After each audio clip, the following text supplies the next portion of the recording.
Ever wondered if a sneeze could break the sound barrier? Well, not quite, but it's close. When you sneeze, you're not just clearing your nose. You're launching a high-speed germ rocket.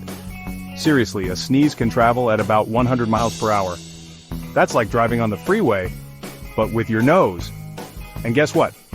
Those tiny droplets can spread germs up to 26 feet away. So, the next time you feel a sneeze coming on, grab a tissue or sneeze into your elbow. Keep those germs contained, folks. Now you know why it's so important to cover your sneeze. Crazy, right? If you found this fun fact interesting, give us a like, share it with your friends, and hit that subscribe button for more cool facts.